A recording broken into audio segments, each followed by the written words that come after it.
Hello people, Deepin മൂവീസിലേക്ക് എല്ലാവർക്കും എന്റെ ഹൃദയം നിറഞ്ഞ സ്വാഗതം. റിവ്യൂയിലേക്ക് പോകാം. 2025 മെയ് 9 ബിൻഡോ സ്റ്റീഫൻ സംവിധാനം ചെയ്ത് തിയേറ്റർ വഴി പുറത്തിറങ്ങിയ ഒരു കോമഡി ഫാമിലി ചിത്രമാണ് പ്രിൻസ് ആൻഡ് ഫാമിലി. കേന്ദ്ര കഥാപാത്രമായി എത്തിയിരിക്കുന്ന നമ്മുടെ ദിലീപ് ഏട്ടൻ, സിദ്ദിഖ് ചേട്ടൻ, പിന്നെ ബിന്ദു പണിക്കർ, അങ്ങനെ എക്സെട്ര, അങ്ങനെ ഒരുപാട് പേരുണ്ട്.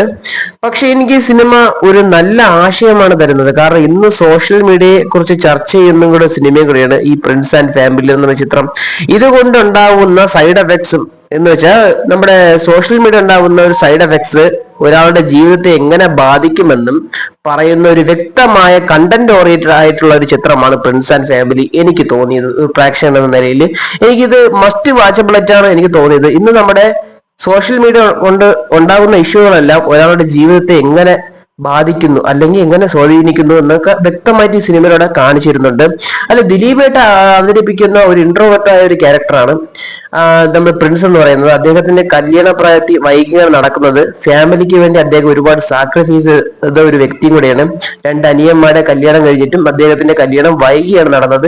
കാരണം ആ ഫാമിലിയുടെ ആകെപ്പാടുള്ള വരുമാനം എന്ന് പറയുന്നത് അദ്ദേഹമാണ്. ഒരു ഡ്രസ്സ് കടയാണ് അദ്ദേഹം തുടങ്ങിയിട്ടുള്ളത്. അപ്പൊ ആ കടയിൽ നിന്നുള്ള വരുമാനമാണ് അദ്ദേഹത്തിന് കിട്ടുന്നത്. അപ്പൊ അതുകൊണ്ടാണ് അദ്ദേഹം ആ ഫാമിലി മുന്നോട്ട് കൊണ്ടുപോകുന്നത്. അങ്ങനെ വ്യക്തമായിട്ടുള്ള ഇമോഷണൽ ആയിട്ടുള്ള ഒരു ഫാമിലി ചിത്രമാണ് പ്രിൻസ് ആൻഡ് ഫാമിലി. ഇമോഷണൽ മാത്രമല്ല, കോമഡി. ദിലീപേട്ടൻ്റെ ഒരു കംബാക്ക് തന്നെയാണ് ഈ സിനിമ. നല്ല വൃത്തി ദിലീപേട്ടൻ പണിയെടുത്തിട്ടുണ്ട്. അത് മാത്രമല്ല, ഇതിലെ നടി റാണിയ എന്ന് പറയുന്ന നടിയുണ്ട്. അത് ചിഞ്ചു എന്ന് പറയുന്ന കഥാപാത്രം അവതരിപ്പിച്ചിരിക്കുന്നത്. അവരുടെ പെർഫോമൻസ് അൾട്ടിമേറ്റ് ആയിരുന്നു.